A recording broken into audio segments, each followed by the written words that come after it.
Hey guys, it's Harrison, and welcome to a new episode of the Awkward Sports Podcast. I'm here alongside Josh, and it's time to talk the NFL Draft, which is happening tomorrow night. Josh, you excited? Absolutely, Harrison. I mean, I watched draft day a couple hours ago. I am fired up, baby. I love the draft. Draft Day, the Kevin Costner movie, right? Yep. I'm not gonna lie, and this is probably gonna turn some heads here, maybe not even at all, but I've actually never seen it. I think you got to do yourself that solid and watch it. It's I've made it a Is it bad if I've tradition. just never felt the need to? Like, I love the NFL draft. I watch it every year, but is it really worth seeing? Oh yeah, I mean, it's not like a great film, but it's definitely something that if you're a football fan, you'd get a kick out of it. It's the drama, the theatrics. It's just so funny. You can't take it seriously, and it's become a tradition of mine to watch it the night before every year's draft. Okay, valid. Maybe I probably won't get it in before the draft, but there's a whole year until 2024 to get it in. Maybe by then I will maybe the team that had the first overall pick in the movie will have it in the draft too. Who has the first overall pick in that movie? Multiple teams actually have it. And yes, I will say spoiler alert, but the movie has been out now for about a decade. Okay, So yeah, that's why I'm asking because I don't think that's a big spoiler is who has the first overall pick. It's part of the plot. yeah, for our audience, it's been 9 years. If you haven't seen it, you haven't seen it by now. So um it was initially it begins with Seattle and they trade the pick to Cleveland and Because Cleveland. of course the Cleveland Browns have a first overall pick. Mhm. They won't have one next year unless they absolutely fall apart. Yeah, Cleveland recently has been pretty good. I mean, Yeah, we haven't past really few seen them in years. the top five in the past couple of years. They have a really good young defense, Also, and was Baker Mayfield their last first overall pick? I believe so. Myles Garrett came Yeah, before. Myles Garrett was 2017. Baker was either 2018, Baker 2017. was 2018. Right. Yeah. Sounds about right. Double check the bit. Sounds about right. Yeah. But in the meantime, we'll look that up later, maybe to close out the episode, just to double check. But for now, we're getting ready. Probably one of the biggest debates coming up. It really is who is the first overall pick in this draft. We know it's going to be a quarterback. The question is which quarterback? There's really there's like four options of who it could be. It could be Bryce Young, CJ Stroud, Will Levis, Anthony Richardson. Right now, a lot of the mock drafts as of Wednesday nights are saying Bryce Young, but for a while they were saying CJ Stroud. I don't think any right now are saying Anthony Richardson, but I have seen it. One of those probably the funniest thing though. The odds were heavily against Will Levis, like on betting odds. And then a Reddit post goes out there saying, oh, he's being drafted first overall. He's been told. And then all the betting odds just went haywire online. A couple websites just completely took down the bets entirely. This is just a really wild, wild year for the draft. Yeah, and I mean, you look at years past with the draft, you kind of have an idea of like who's going where, especially in the top 10. You can kind of fill out a mock draft based on what you read, what you hear, what the discussion's about, based on what teams need what positions. Obviously, you go back a couple of years ago, it was Joe Burrow. People were like, he's going to be the number one pick. The next year, it was Trevor Lawrence, and it was like he's definitely going to be the number one pick. This year, like you said, I mean, there's been like three or four different guys name dropped in the mix, and it seems like every hour we're hearing a new name. So it's going to be fascinating. Obviously, less than 24 hours away from that pick to be announced, who it ultimately becomes. I do think this year's quarterback class. I will go on the record and say I think this year's quarterback class leaves a lot to be desired. If I was a quarterback needy team, I would wait. I would definitely take a surefire offensive lineman because most of these teams that need a quarterback also need help up on the offensive line. And I think you can't go wrong with some of these top level offensive linemen like Peter Skronsky from Northwestern. I think that if you're looking for a quarterback, probably also looking for an offensive lineman. Go get that surefire all-pro guy that you know will hit in the draft, and then next year reevaluate that draft class and maybe even test the free agent market with some notable free agents maybe do their contracts due next year. So who do I think the Panthers are going to go with? Obviously, the reports are saying Stroud. If I were to take a flyer on any of these guys, I would take a flyer on Anthony Richardson because I'm not sold on any of them. And I think the knock on Anthony Richardson is we haven't seen enough, and he's inaccurate. But I think NFL coaching can fix those couple of things. He's the rawest and one of the most complete athletes we've seen coming into the draft in a long time. Yeah. No, I definitely agree. There's a lot of raw talent with Anthony Richardson. It just comes down to, I think he'd be better falling further in the draft and being someone who gets to sit behind a team that has a more established quarterback. The top 10 is just going to be a bunch of guys that do not have that. Not that they don't have a quarterback. It's a guy who could be totally be replaced with a top 10 pick at any time. And if someone gets picked in that, those few picks in the draft, it's probably going to be that he's the starting quarterback next year. And there's other guys who I believe are just more prepared to start right away than AR. This is someone who watched him at Florida, and I think he does have a lot of capabilities. He just needs the time to craft them, which is why if I'm taking a flyer and I have the first overall pick, I'm going with a guy who is a little similar in the idea that he can really run the ball. He's quite smaller compared to AR. I would take Bryce Young. What I've seen out of him, he had the exact opposite impression to me that Mac Jones had at Alabama. Whereas Mac Jones gave me the impression of this team could totally win with no matter who the quarterback is. My impression with Bryce Young was this team is nowhere without him. There were times they'd be like 3rd and 18 or something ridiculous, and he just gets them the first down they needed to get that game-winning drive. He's an unbelievable quarterback. I don't care. I think the idea of the too small a quarterback is a little overrated at this point after having seen a Russell Wilson or a Kyler Murray succeed in this league. I know both of them might be a little bit bigger than Bryce Young, but I don't really buy into the idea that just because you're smaller doesn't mean you aren't probably one of the best picks in the draft. And that's not a knock at CJ Stroud. I think he's also equally qualified to be the first overall pick. But if I'm taking a pick, I'm going just based on my eye test, and I'm going with Bryce Young. Well, it's funny that you brought up eye test because obviously if I was taking a flyer, I touched on, obviously, I think because I'm not sold on any of these guys really in particular in this year's class. Now, why aren't you sold on any of them specifically? Like, these are all unanimous, could be top 5, top 10 picks. So what makes you not sold on them per se? Yeah, so it's a very good point. Obviously, if you look back in the recent history of drafts, right, and I've already kind of touched on this a little bit, usually when there's a generational talent at quarterback, we know long beforehand. This year, it seems like nobody can make up their mind. Every day it's like, no, this guy's the real deal. This week it's CJ Stroud. Nope, now it's Bryce Young. Well, now maybe it's supposed to be Will Levis, and we've all been sleeping on him. And for a couple of weeks, it was Anthony Richardson and his raw talent. So I think like the fact that none of these quarterbacks have been able to kind of separate themselves, nobody's really come to like this group kind of conclusion of that's the guy. Like we knew Joe Burrow. I think you're okay, but think of it this way as well. I get it. We kind of got used to for a while that like Trevor Lawrence was the first overall pick for 2 years. Joe Burrow by week 8 of the 2019 college football season was the first overall pick, and winning the national championship and throwing 8 touchdowns.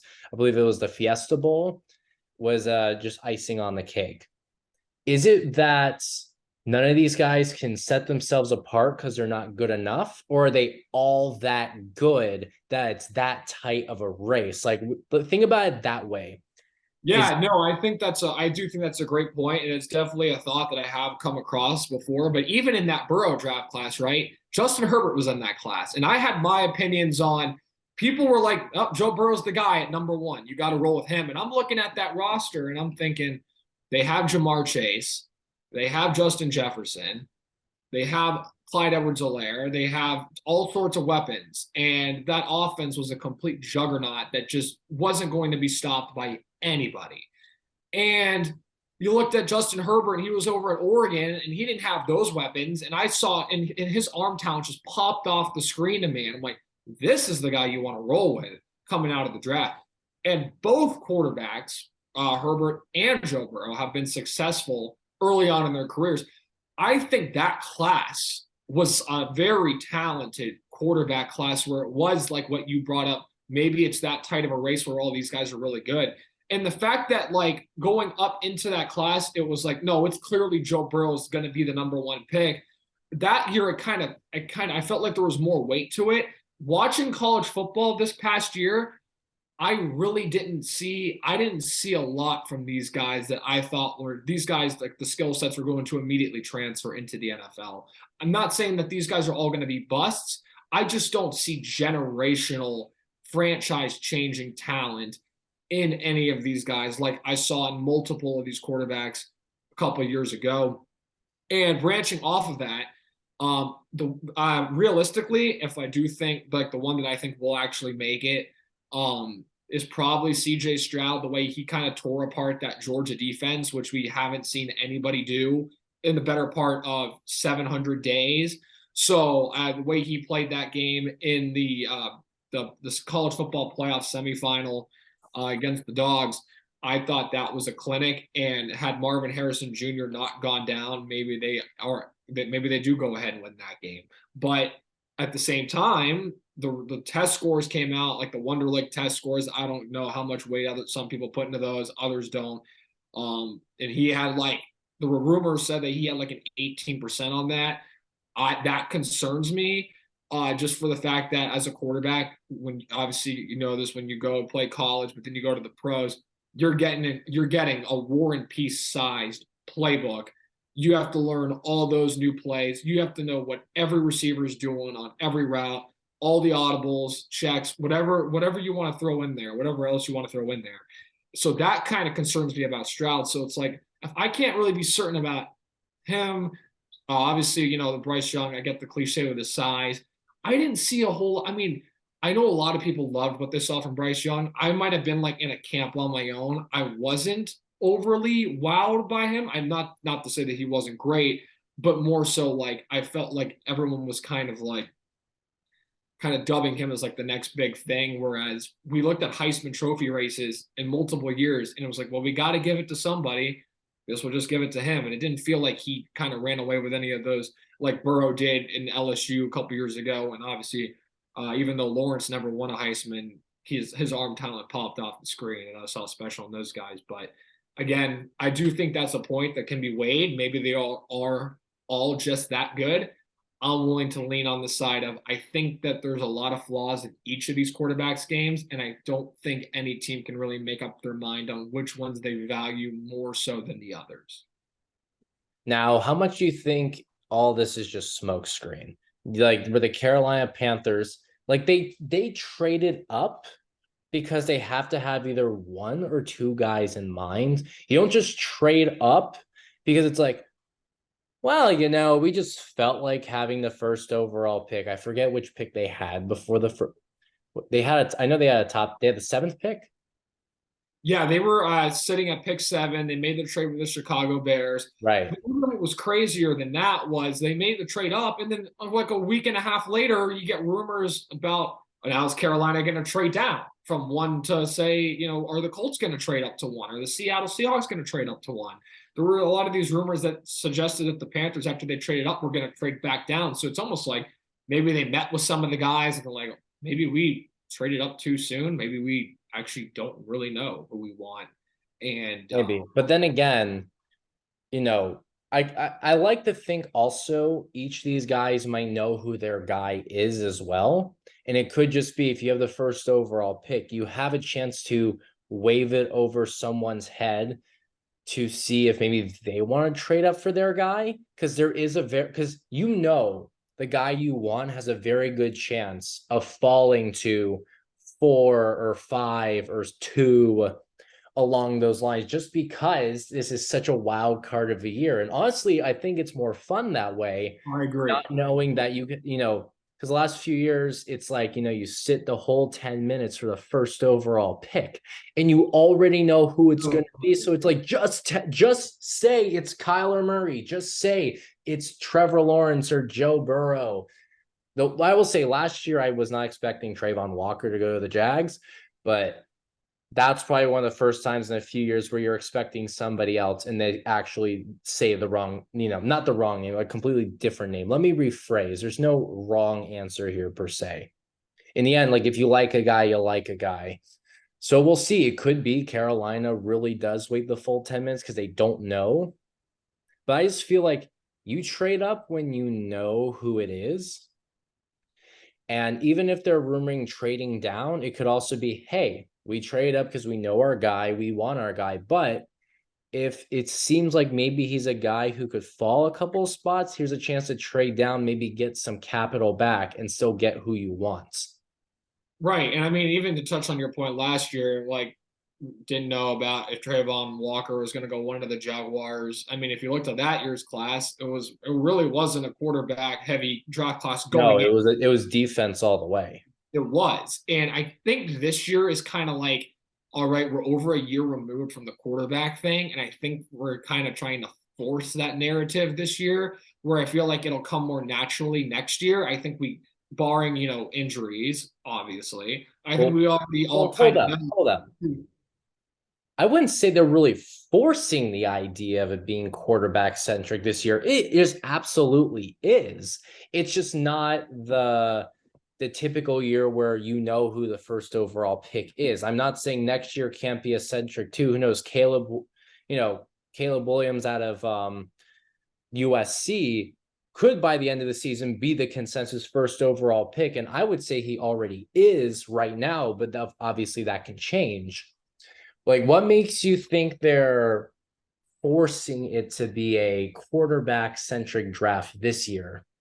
I think the reason why I say that is I think there's a number of players that I would take, surefire players that I would take in the top 3 or 4 before we got to the quarterback list. And it starts with Will Anderson from Alabama. I think that, I saw a lot of comps, a lot of articles of player comps, who's going to be what. And I think that like the Will Anderson comp to Von Miller, I actually don't think that's absurd. I think if he stays healthy, he's going to be special. I think if there's one player in this draft that I would like move the farm for or draft, and that's a sure thing, as close to a sure thing as possible, it starts with him.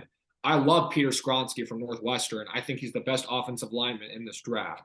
I think there are obviously, as you go down the list, Jalen Carter from Georgia, I know he had off the field issues, interior defensive lineman. I think those 3 players are all game changers at their positions. And I think that if I was a holder of one of those 3 picks, those guys, as long as they stay healthy, I don't think you'd look back on the draft and be like, man, this team really blew it because they didn't take a quarterback and instead took one of these guys who I think would come into a franchise, maybe not affect the win-loss record as much as a quarterback would, but then they'd be in the mix next year for another high pick where I think we'd have a better quarterback class with a Drake May. And obviously, barring injury, I think we kind of know next year who is going to be the number 1 guy. And I think it's Caleb Williams. So I think that, a lot of these teams, even some of them recent mock drafts, have Houston not taking a quarterback at 2. That it's one of those things where it's like, if we thought this truly was a quarterback-centric class, then the top 4, we would have teams trading up. The top 4 picks would be quarterbacks, hypothetically. We'd be like, if we really love all of these guys, then there's no reason why they shouldn't all go 1, 2, 3, 4. But you see some of these players. But why does it have to go 1, 2, 3, 4 for it to be a quarterback-centric class? That never happens. Right. Even the year that had like the Trevor Lawrence, the Trey Lance, or a lot of these guys like Kyle Pitts was still 4th overall, and there were still other quarterbacks to go. No, that's a good point. And like the whole like 1, 2, 3 isn't like the main point, but the fact that you see, all these different quarterbacks going from like there's quarterbacks that are there's mock drafts that are putting guys like Anthony Richardson anywhere from like the top 5 to like past pick number 20. And then Will Levis in the top 5 or down past pick 20. And it's like, if we're really sold on these guys, it's one thing, obviously 1, 2, 3, 4 is like an exaggeration of what the point I'm trying to make. But like, then they should all hypothetically, those 4 should probably all fall inside the top 10. You'd have 6 other positional players get picked in the mix, but those 4 should be in the top 10, not, somebody falling outside the top 20, maybe top 25. And you look at some of the player comps, and it's like you're comping Anthony Richardson to Cam Newton, and then you're comping like Bryce Young to Geno Smith. Well, Cam Newton won an MVP. Geno Smith had a comeback player of the year story, and that's what he's got to show for it. And it's like, then why would they have that guy mocked lower than the other guy, given the career path that those 2 guys had? You know what I'm saying? So it's like, I get it. It's like, there's too much confusion to me with all these quarterbacks. It's like, I kind of hoping like people just kind of like make up their minds, like, all right, so like, give me a pitch. Why should I take any of these guys? Why are any of these guys going to be special? I think some of these guys are going to be starters, and I think they'll probably be pretty well. Well, yeah, they wouldn't be first round picks if you didn't think they were going to be starters. But even then, right, these are still all first round picks. Right. How often does a first round have 5 quarterbacks taken in the first round? Obviously, you have it sometimes where maybe 6 or 7 or even 8 are taken in one draft or in the top few rounds, the first couple of days. But it's still, some of the big quarterbacks, like I know this is a bit of a stretch to go back to the 1983 draft, but you have like, I'm blanking on the number, but it's, Elway to Marino. You have, that class was Marino fell as far as he did, and he was a Hall of Fame quarterback. Then you have it where just when all these guys are considered top 5, not top 5, first round, there are 5 quarterbacks who are all considered first round picks. Whether you're first overall or 32nd overall, you are a first round pick. Yes, your signing bonus will be a little bit different, but the expectations are still pretty high as long as you are taken in that round on day 1. Oh, yeah. That's absolutely why I'm saying still, this is, by that alone, I have to say this is a pretty naturally, not forced, a quarterback year, even with all the guys on defense, Brian Gonzalez, Will Anderson. By the way, Will Anderson, in all accounts, is a top 3 pick in all these mock drafts for what it's worth. But I just think that makes sense. Like, not everyone's going to draft a quarterback. Sometimes you want to build a team around your defense. That works pretty well, especially if you feel like with the cap space, you can maybe go for a veteran QB later on, or like you said, next year as well. You're playing your cards, and I know me bringing up next year's draft does feed into your points, because that is true. You can wait out for next year if you want to. I just think that doesn't mean it's a forced year for quarterbacks.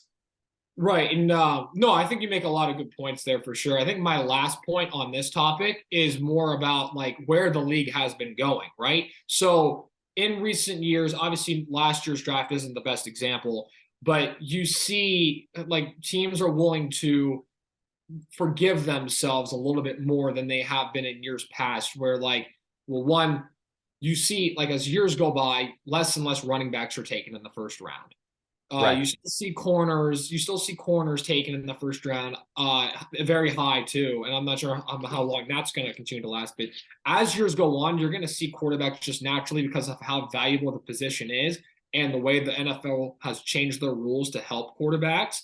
You're going to see that position continue to rise in value year in and year out. So I think that has something to do with it. I think that definitely plays a factor. But also at the same time, like back to my forgiveness point, where it's like teams will draft a quarterback and it may not work.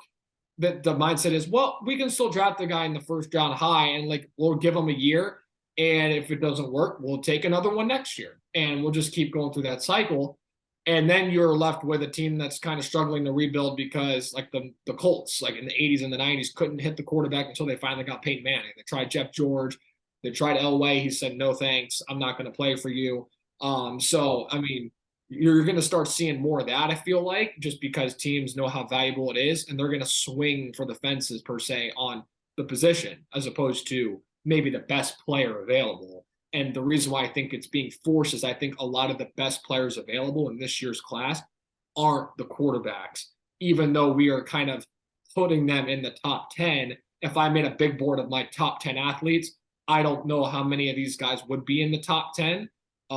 It would be hard. I'd have to definitely look at the list, but I think there's a lot of talented skill position players in this year's class, just like last year. But I will say this year's quarterback class, obviously, there's more talent there. There's more to be excited about than last year going into the draft, at least. Yeah, no, that's a very good point, and I will definitely give you that. In years past, you'd have like top 10 running backs picked.